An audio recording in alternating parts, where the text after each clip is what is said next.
An entire world is ready for you to start your career teaching the path to wellness. Mastering the science of mindfulness. And the art of coaching. To help clients achieve mental, emotional, and physical betterment of life. Through movement, nutrition, recovery, and regeneration. Because impacting one person impacts a family. Impacting a family impacts a community. And impacting a community impacts the world. Become an NASM certified wellness coach.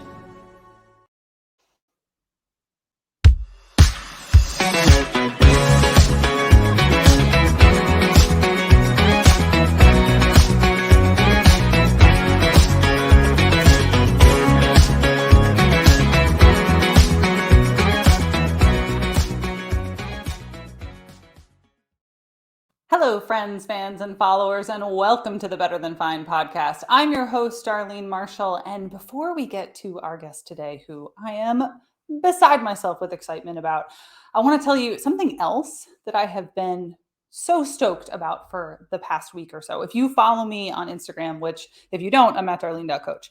But if you do, you've probably already heard me talk about this thing I am obscenely over the moon, beyond myself excited about. Earlier this year, the market research firm Mintel published their data set for the fitness industry from 2021. And that data set is showing that the number one reason that people are exercising, wait for it, is for their mental and emotional well-being. The number two reason that people have started practicing the beautiful art that is movement is for their physical well-being, which means that mental and emotional well-being and physical well-being now top how you look as a reason to exercise. So why does this matter? We've talked on this show before about the way that weight-focused and aesthetics-focused fitness industry marketing affects people negatively. If you haven't listened to that episode, you could go back to episode 116, where I interview Aaron Latta, and we specifically dive into this topic. But short version, when we are focusing on working out just for our aesthetics, we're less consistent, we're less happy when we do get results, and overall, we're less likely to continue after we hit our initial goal, which doesn't mean that it's really helping us all long term. I've had this conversation with people at all levels of the fitness industry in the decade that I've worked in this space, from industry leaders, from club owners and operators, all the way down to individual trainers and coaches who work one-on-one with clients. I have been told up and down the board that you have to market weight loss in order to be successful in the fitness industry. That the reason is that if you're going to try to sell gym memberships, personal training, nutrition coaching, wellness coaching, you name it, you can only sell it if you focus on how people look.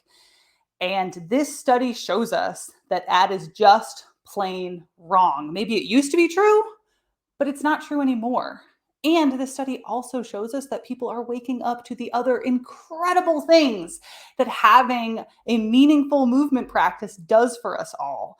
And I am all about that, like diving into the connection with your body and using that as an anchor for your well-being is my jam. It's why I get out of bed in the morning. I'm beyond excited for this report. And I bet that my guest today is also super excited to hear that. I don't know if she already knew about it, but we're going to find out in a second. My guest today is Dr. Mallory Fox. She is a movement powerhouse. She's got every kind of cert you can think of. She is also an NASM certified wellness coach. She's a certified personal trainer. She's an NASM master instructor.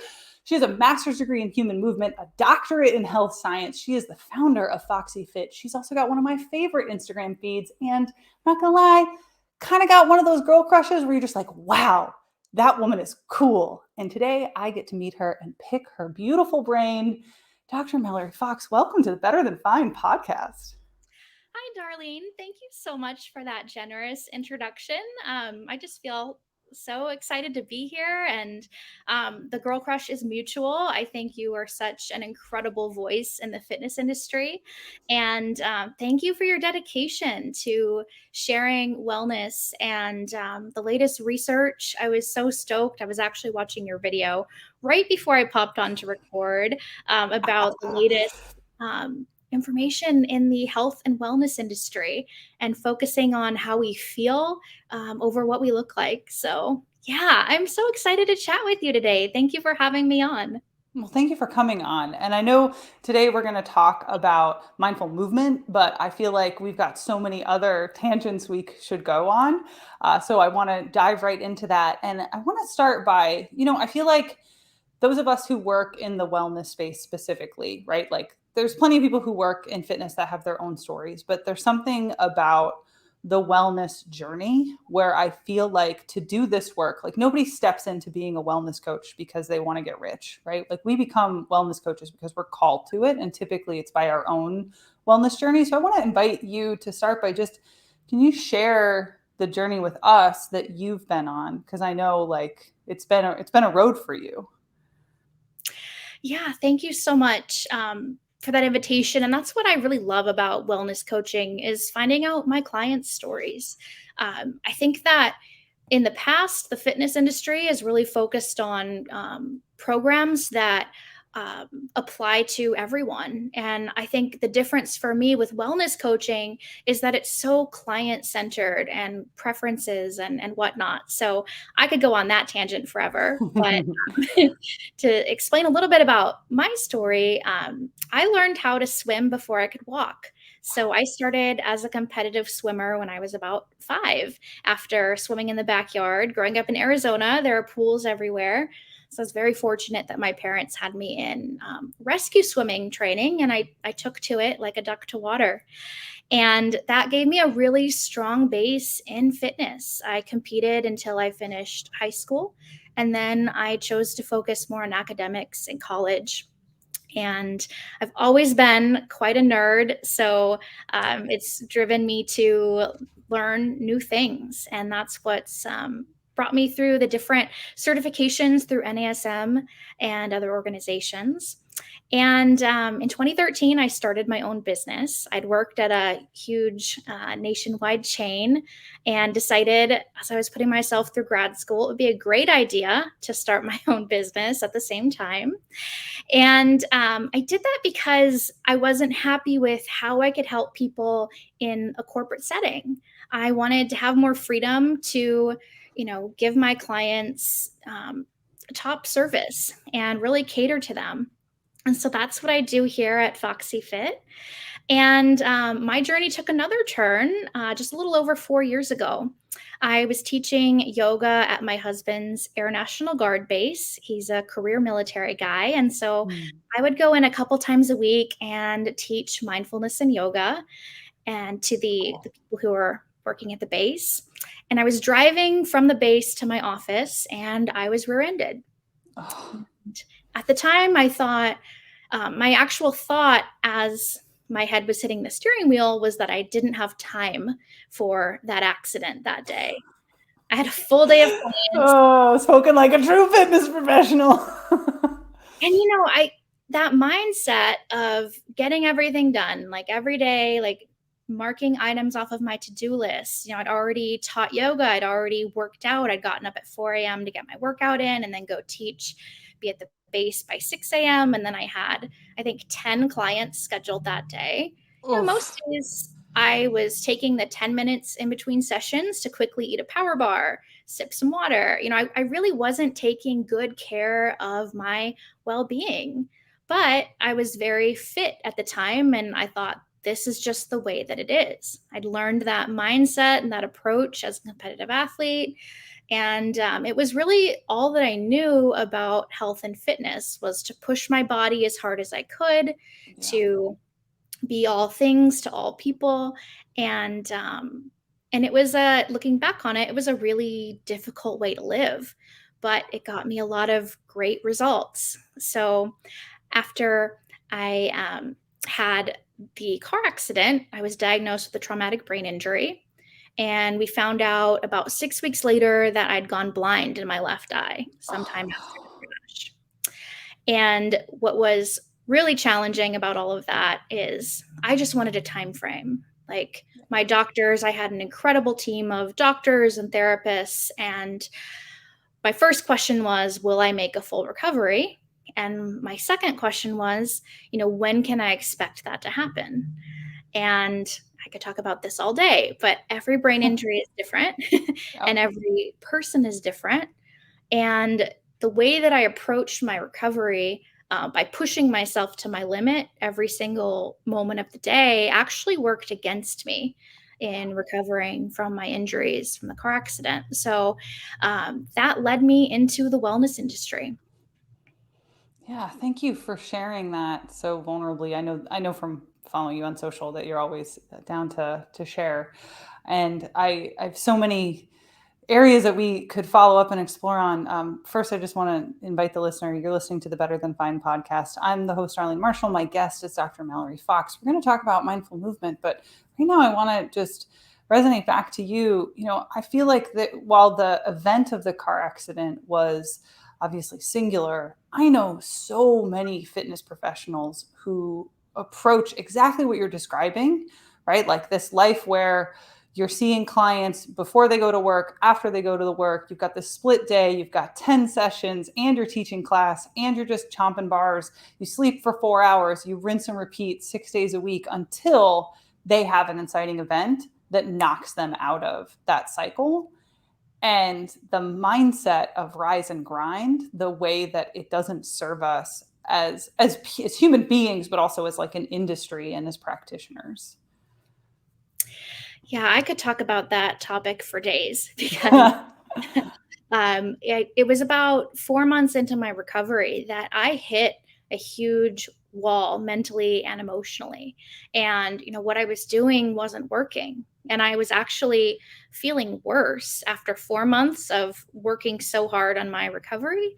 I was feeling worse than I had immediately after the accident.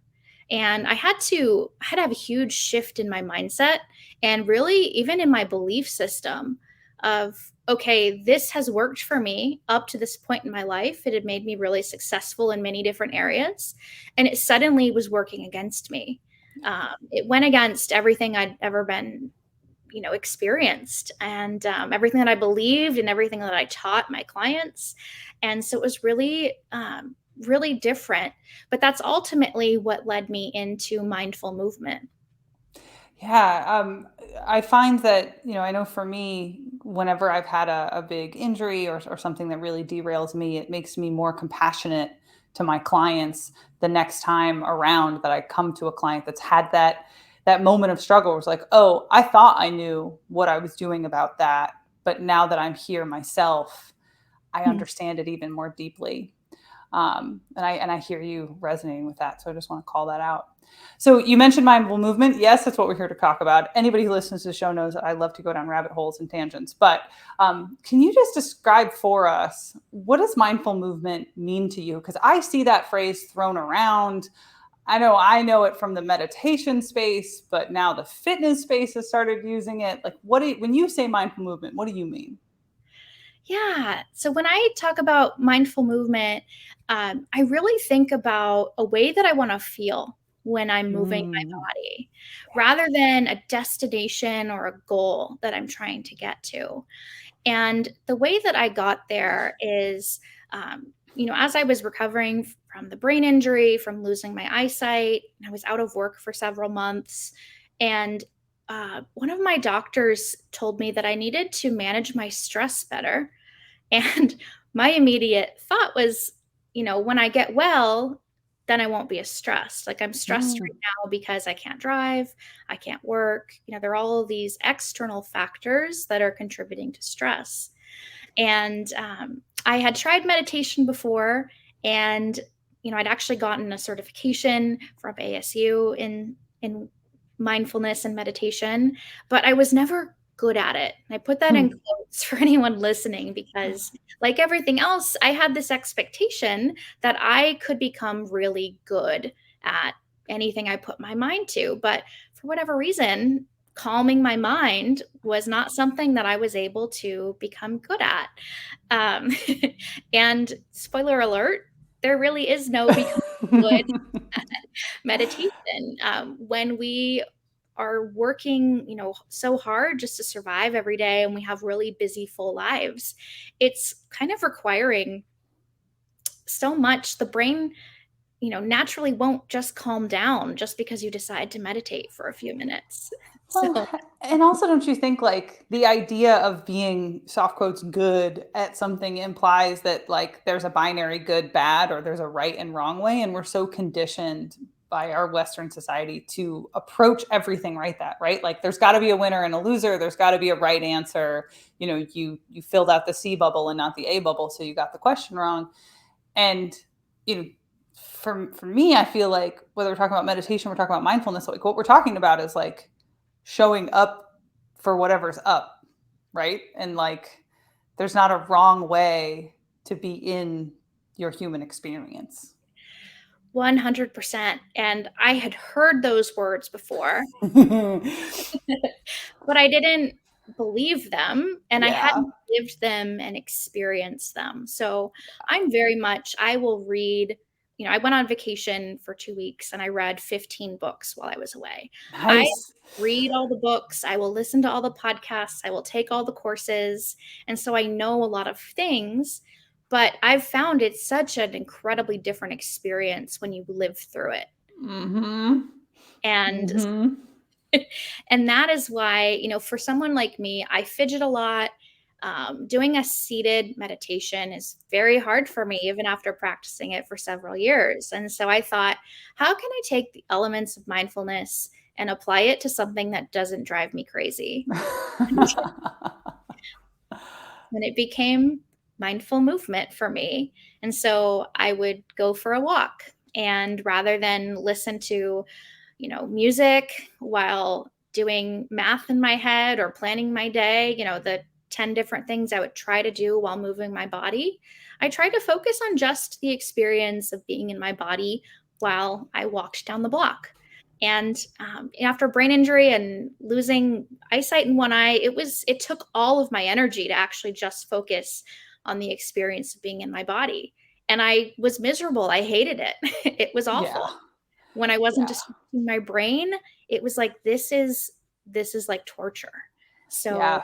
I think for anybody who's never had a traumatic brain injury, it's really hard to imagine. Like I've had 5 concussions and post-concussion syndrome as well. And the level of fatigue that you experience when your brain just cannot process the information.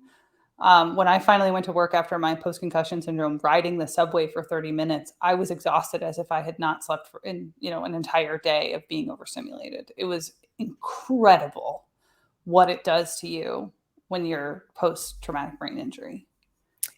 yeah, I'm so sorry to hear that you've had that experience. And I've found too with this, you don't understand it really unless you've lived it. Yeah. So That's a big one. yeah, I can really relate to what you shared.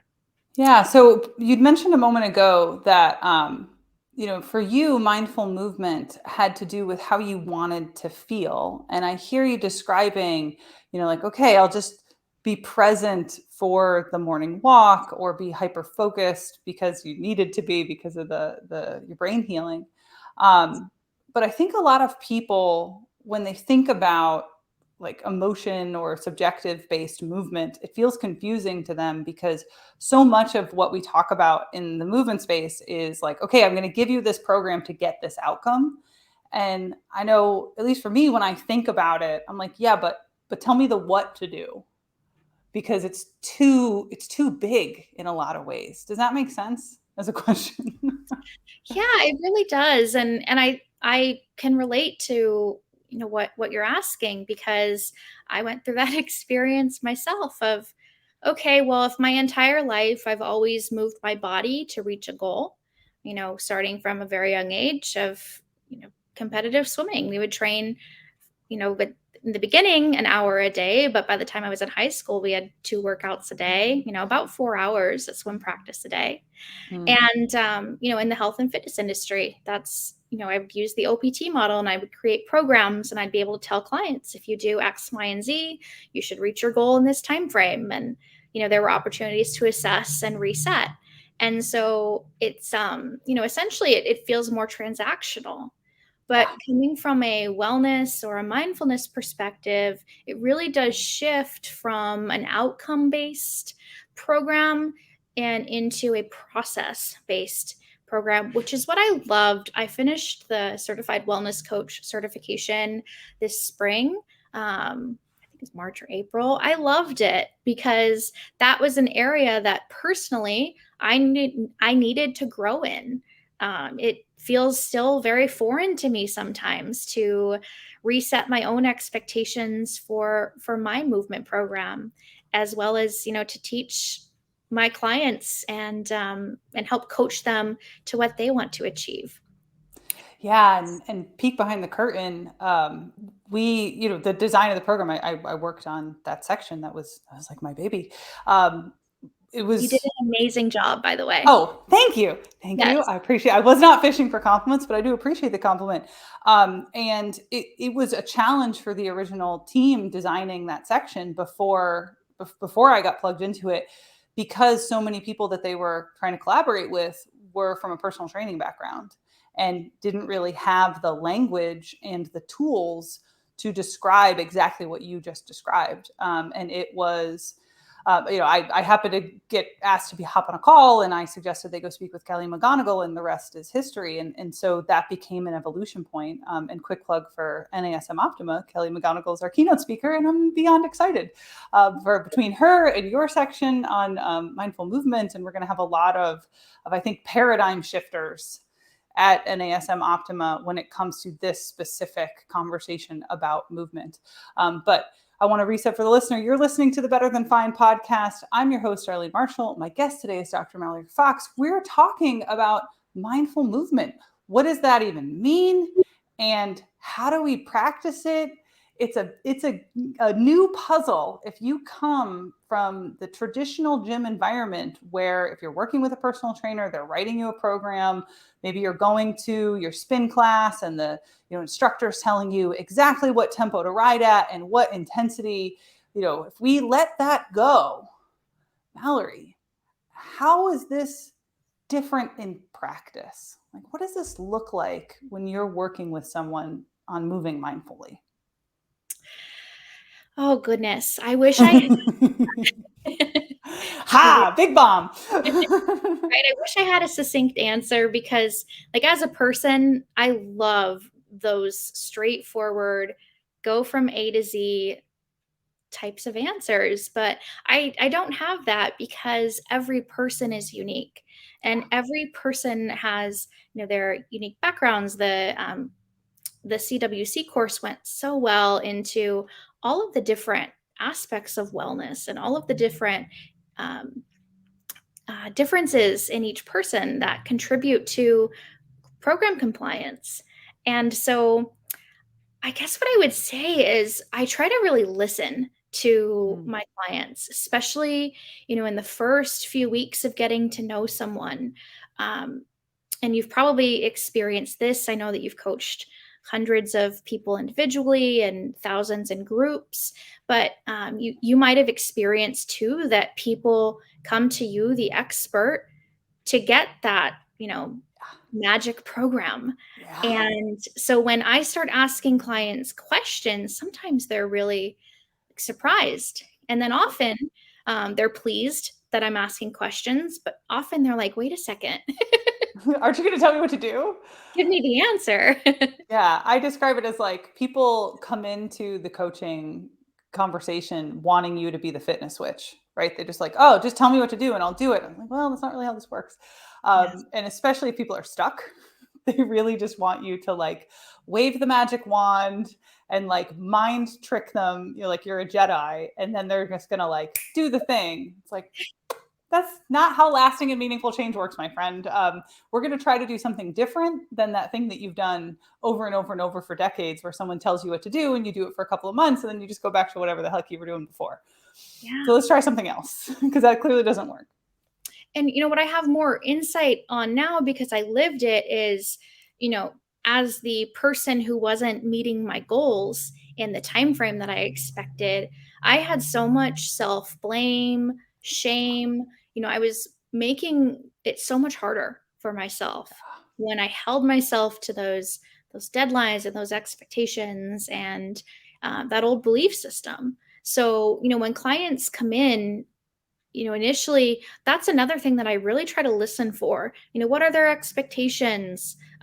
Do they believe that they can do it? Or, have they tried and failed several times and now their self-efficacy has, deteriorated? And I think that's what I really focus on with wellness coaching, is building up someone's belief in themselves to do hard things. And then also letting people know, hey, if you don't like this exercise, there are thousands of exercises I can give you.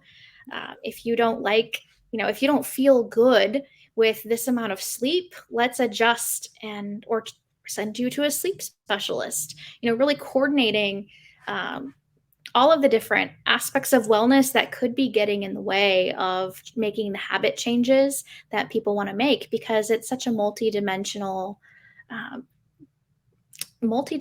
person in front of us. Yeah. Yeah. I think what I hear you saying is not only listening to what the client is specifically saying, but the emotional undertone, right? Like there's so much shame, blame, guilt, like you were describing. You weren't hitting those benchmarks, and we're gonna naturally have an emotional reaction to okay, I'm running this program that I've run before, and this is supposed to work, right? And then it doesn't. And how does that change the way that we feel about ourselves? And then helping the client work through those like self-projections and the psychology of that, in order to make better and more informed choices for themselves, as opposed to us just being like, okay, today you're going to go, today's deadlift day, and then you're going to go walk on the treadmill, even though you didn't sleep last night or whatever. Yes. Yeah. Yeah. It's like, it might be a weird analogy, but I'll just say it because welcome, please. We like the weird on this show. Love it. I'm very weird, so that's great. Yes. It's almost like reparenting someone. Yeah. When I was growing up as an athlete, I had amazing coaches, and they really paved the way, and they also held space for the meets that didn't go as planned. And so that's like how I try to approach things with clients. Like, when there is a hiccup in the road, because there will always be hiccups in the road, how do we come back from it? What could we learn from it, and how can we move forward? And, I kind of think of, how parents do such a great job of that with their children. Kids fall down all the time, and then they learn how to get right back up and keep going. I appreciate so much the amount of positive framing that you're bringing to the conversation, because I feel like the other thing that we encounter in the industry so often is just like a tick list of everything that people are doing wrong, right? I think earlier today I made a comment on someone's Instagram post just asking for like, oh, hey, can you tell me what study this is based on? Like in the post you say research, like what research? And they jump down my throat for just asking for more information or more clarity, because people are just trying to be right as opposed to letting one another be people, right? And I hear that. And that's such a common, that's rampant in our industry. Yeah. And so when I see people who are, citing sources and who are open to a conversation, like that's what I'm really drawn to. And that's why I was so honored that you asked me to come chat with you today, because you really live that. And that's what I aspire to as well. I could get onto a tangent about this, but it seems like in the fitness and wellness industry and really the entire world, everyone is trying to get more views and more likes. And sometimes the really controversial, the really restrictive, those are the things that go viral. And that makes me really sad from a human standpoint of the people who are consuming content that unfortunately is not based in science. It's not based in, evidence-based practice. It worked for someone who then posted about it. And then, millions of people are like, oh, I'm going to try that too. That's, I think, as fitness and wellness professionals, it's so important. So thanks to everyone who's listening, because, by investing in your education and being willing to learn and try something different, it's so powerful.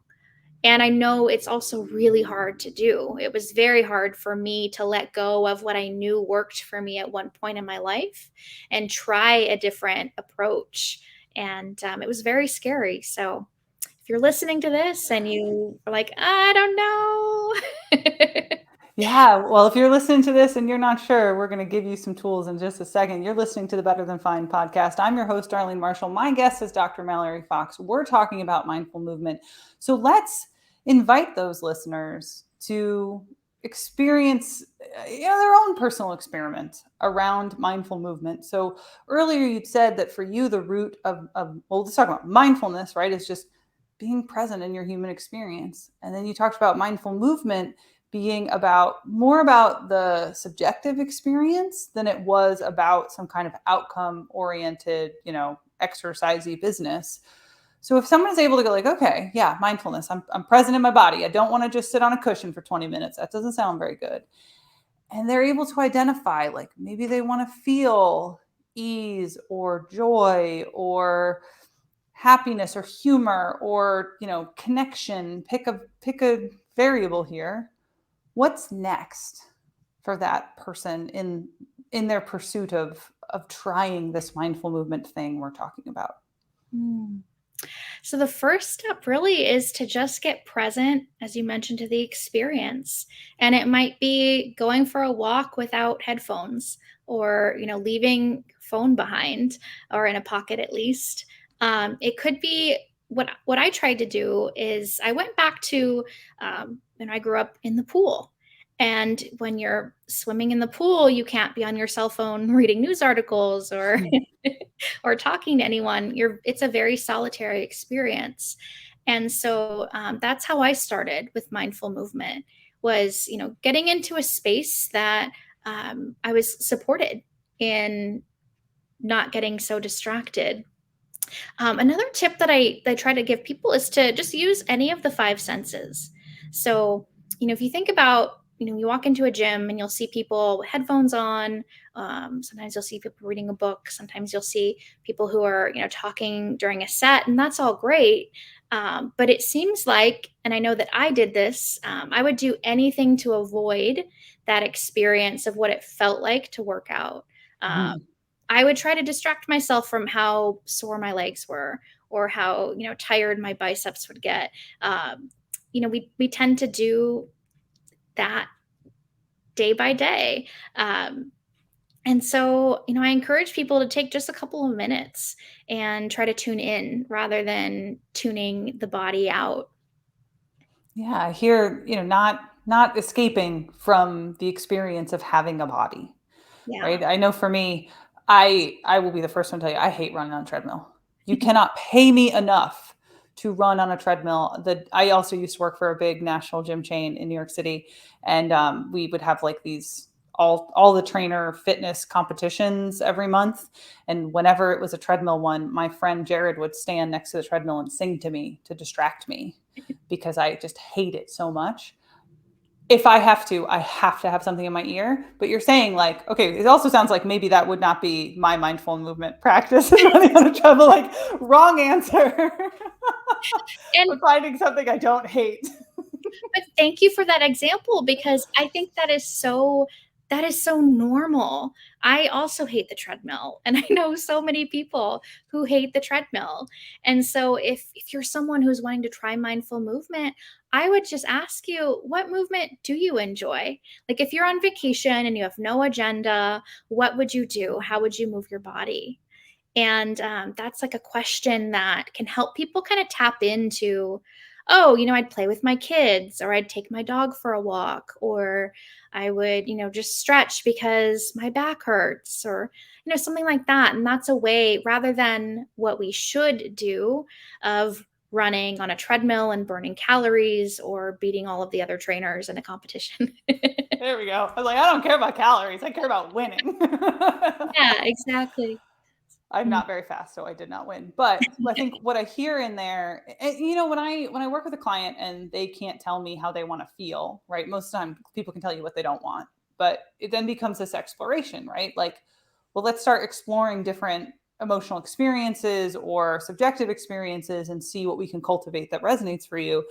And it sounds like a similar tool would be useful here, where it's like, if you're not sure, if we're saying like, well, how do you want to feel in your body? And you don't know what lends toward that, to me, that's then like your current process is exploration. Like, let's get curious. What can you try that will feel interesting? And then we can get more and more curious about what are those sensations and how do they affect you, and how do they affect your day and your mood and your like process of being a person.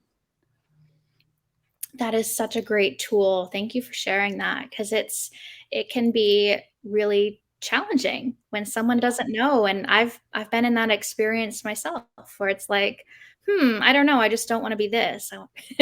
Yeah, well, especially post injury, post, health thing, like people with stuff was always, I hate the phrase special population, so I said people with stuff because everybody's got stuff. But when you've had, chronic illness, catastrophic injury like you or I have had, it coming back from that, you're in a body that is different than the before time. And you don't necessarily, the things that used to, like, I'm impressed that you went back to swimming, because I know for me, when I had the onset of my genetic disorder at its worst in my 20s, the last thing I wanted to do was play the sports I played when I was well, because it was emotionally painful to not be able to be like a high performance athlete in the way that I had been before. So I'm so impressed that was something that you could hold space for in that moment, because I had essentially the opposite experience.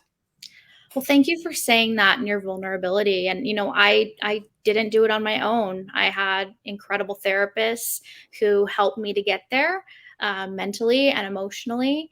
And, to be really honest, it's 4 years later and I still have, that emotional loss and really the grief process. My body abilities aren't what they were before. They aren't what they were my entire life.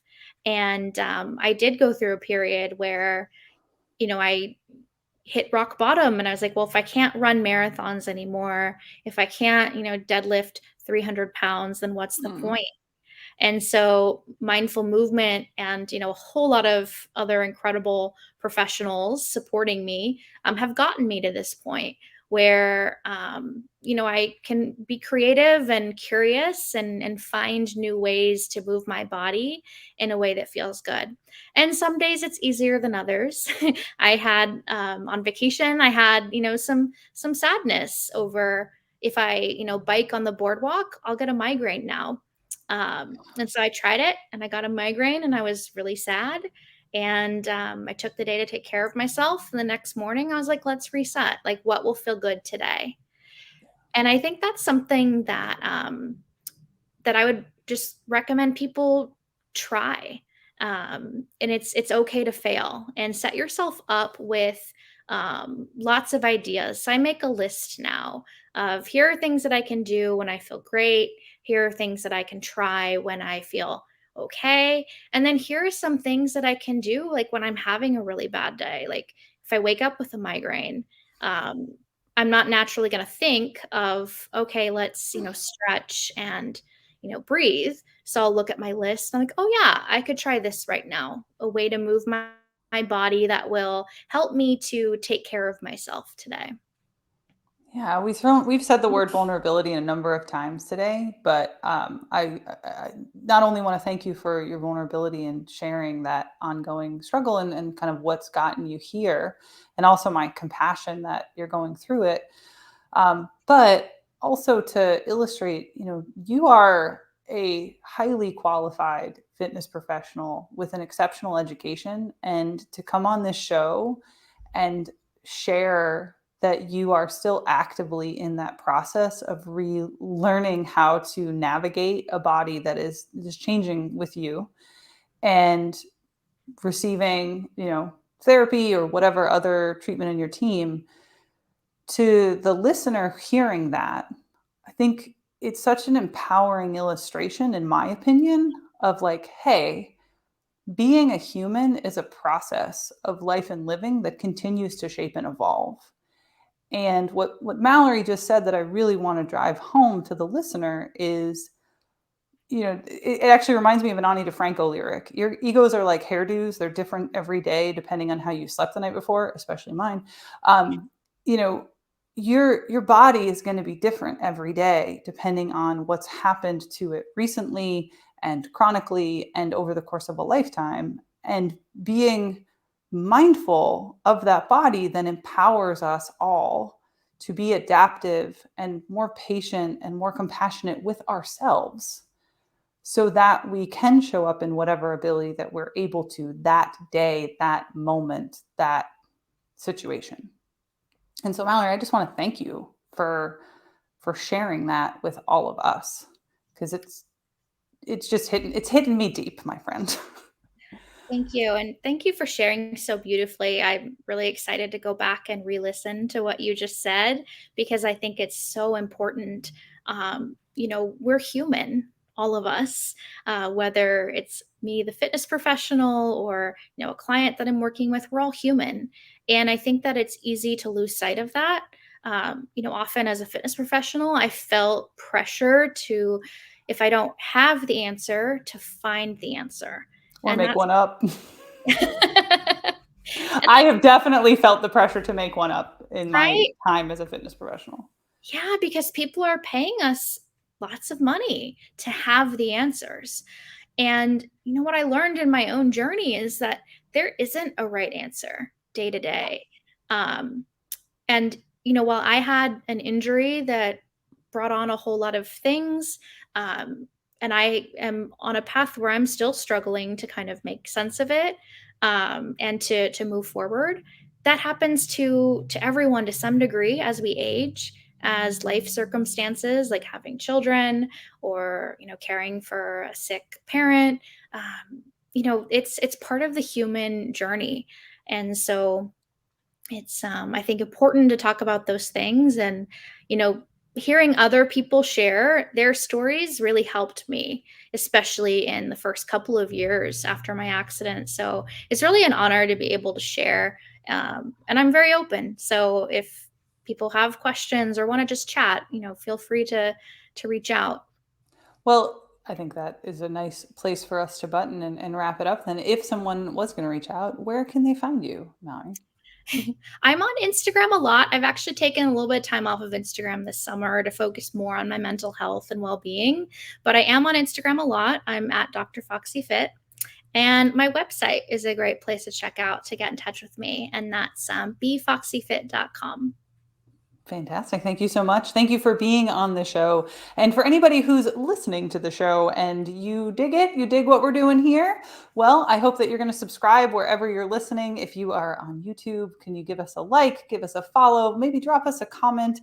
And if you want to reach out to me, I would love to hear any feedback, any questions, any episode suggestions, pretty much anything that you want to shoot my way. I am on Instagram. I'm darlene.coach. You can find me on LinkedIn. I'm very easy to find there. And I just got on TikTok. I'm Coach Dar on TikTok, so don't miss me. I think I'm Coach Darlene, excuse me, on TikTok. I'm easy to find. You can find me on the internet. I'm everywhere. And of course, if you want to support the show, one of the best things you could do is leave us a 5-star review. There are now review spots on Spotify. That's something new in the world. So don't hesitate wherever you're listening to give us a little boost. And thanks.